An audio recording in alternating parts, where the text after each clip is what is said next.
میرا اعلان سن لو، مولانا عارف مصباحی کی موجودگی میں اور دیگر مفتی عرفان سبحانی، مولانا توکل اور بھی علماء کی موجودگی میں رفع یدین کرنے کی ایک بھی ایسی حدیث نہیں ہے جس میں اضطراب نہ ہو، ایک بھی حدیث نہیں۔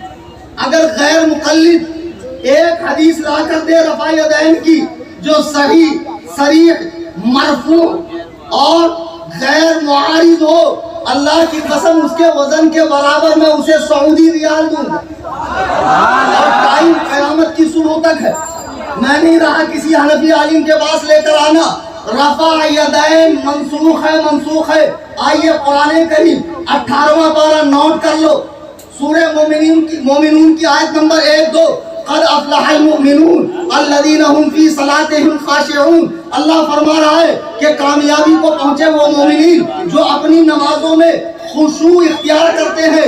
اس آیت کی تفسیر حضرت عبداللہ ابن عباس جو حضور کی زوجہ حضرت میمونہ کے بھانجے ہیں، ایک مرتبہ سرکار گھر سے باہر نکلے، دیکھا پانی رکھا ہے وضو کے لیے، پوچھا کس نے رکھا؟ ام المومنین حضرت میمونہ نے کہا میرے بھانجے ابن عباس نے رکھا۔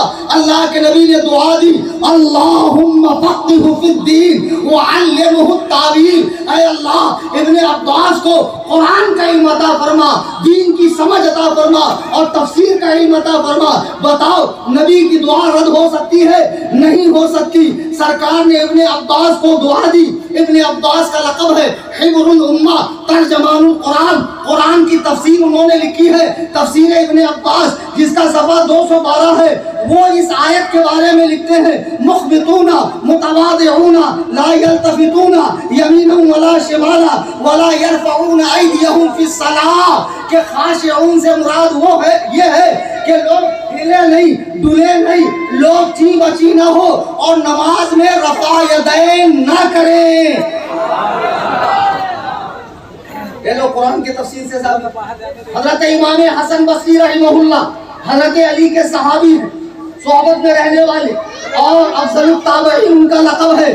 تفسیر سمرقندی جلد 2 صفحہ 208 پر فرماتے ہیں خاشعون الذین لا یرفعون ایدیہم فی الصلاۃ الا فی التکبیرۃ الاولی۔ یہ آیت میں جو فرمایا گیا خاشعون، اس سے مراد وہ ہے جو نماز میں پہلی تکبیر کے علاوہ رفع یدین نہیں کرتے۔ رفع یدین 2 ہیں، کتنے؟ ایک مسلم ایک متنازع۔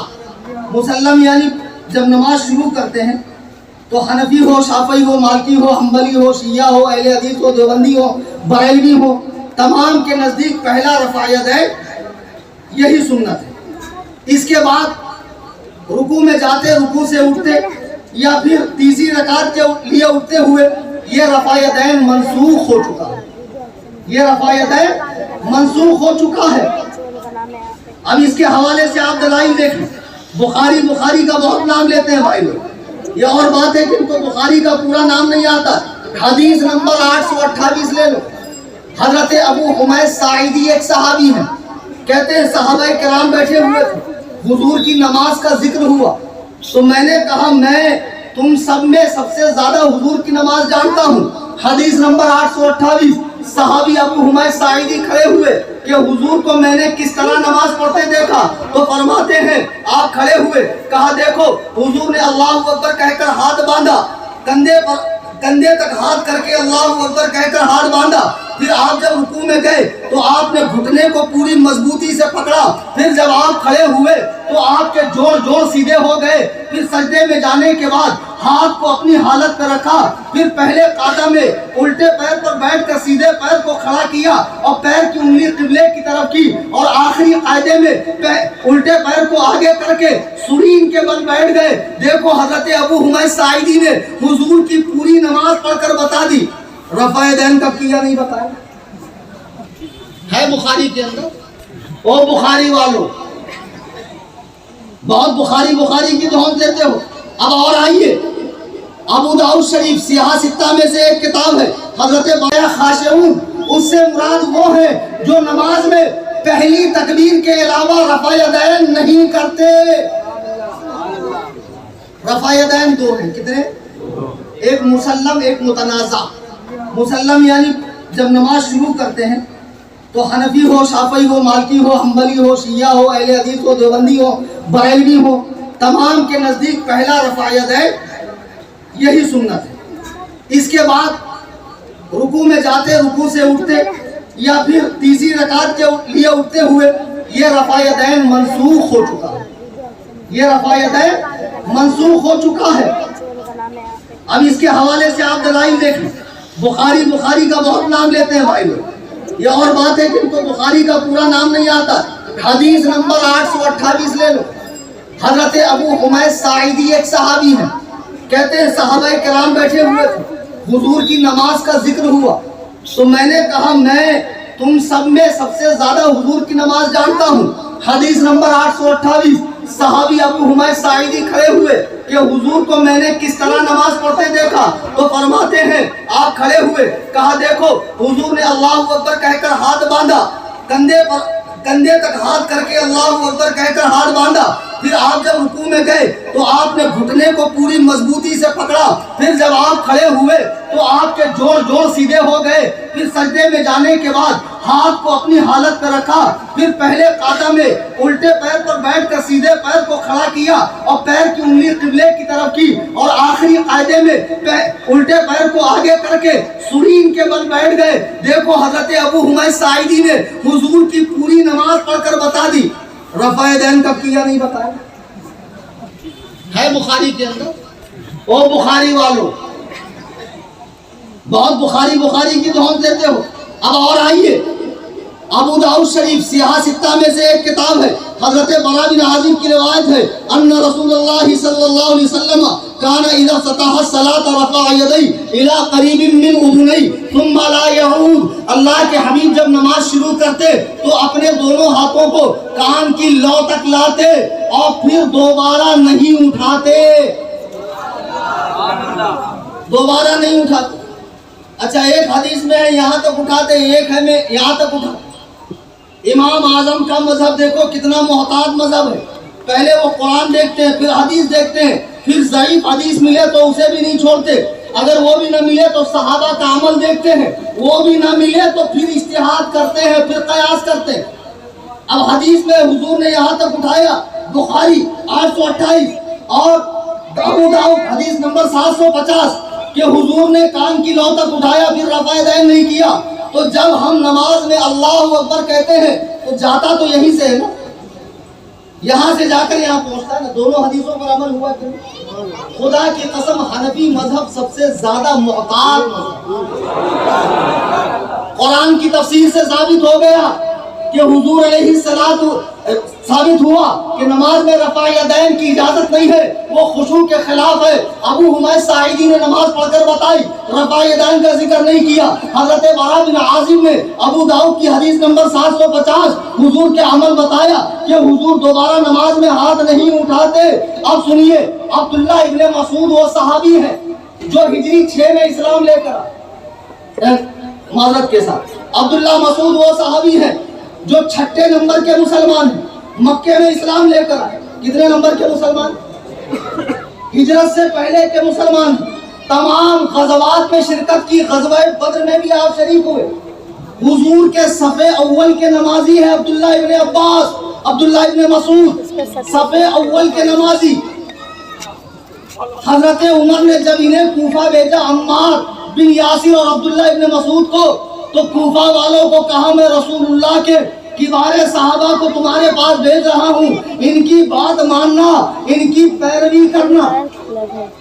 حضرت عمر فرما رہے عبداللہ ابن مسعود کبار صحابہ میں سے ہیں، سرکار نے 4 صحابہ سے قرآن سیکھنے کا حکم دیا، ان میں ایک نام عبداللہ ابن مسعود کا بھی ہے۔